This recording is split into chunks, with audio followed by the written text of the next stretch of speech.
Eccoci qua con Alberto Marzio, portiere del Portogruaro. Oggi partita vivace, dagli spalti ci siamo divertiti, forse si meritava anche un qualcosa in più per quello che si è visto fare dai tuoi compagni. Tu dal campo come l'hai vista?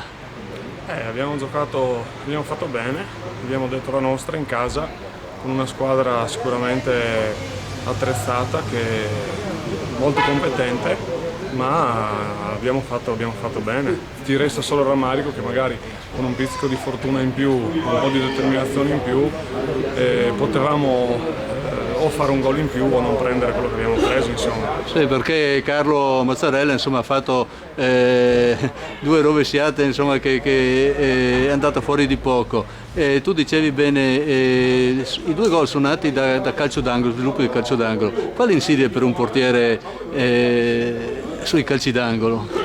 Sui calci d'angolo penso che le insidie più grandi siano valutare bene le traiettorie, che spesso con questi palloni molto veloci sono difficili da calcolare, e poi il vento, il sole, il contatto con gli avversari, insomma forse sono le palle un po' più pericolose Allora, una curiosità, perché io approfitto del tuo ruolo. Quando si sceglie il campo a inizio partita, vi siete già parlati? Tu dai già indicazioni su quale parte? Di solito sì, ci si confronta con Andrea e poi si decide in casa, bene o male si sa, fuori si vede un po' da che parte va giù il sole.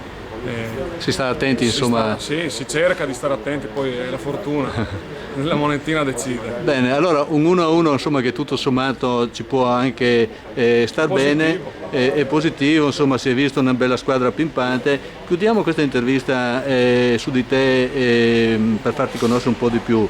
Innanzitutto se sei in forma fisicamente, se arrivi da qualche acciacco magari o qualche infortunio, e dove giocavi prima? Io vengo appunto da un bel infortunio, ho rotto il tendine d'Achille 2 anni fa, perché un anno ce l'ho messo per recuperare, quindi l'ultima squadra in cui ho giocato è Rivignano.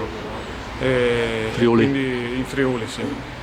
Ci ho messo un annetto per recuperare, sto ancora lavorando per recuperare, non è stato facile, insomma, anche per prendere la confidenza e per ritornare a giocare. Adesso ti senti bene? Insomma, un po', sì.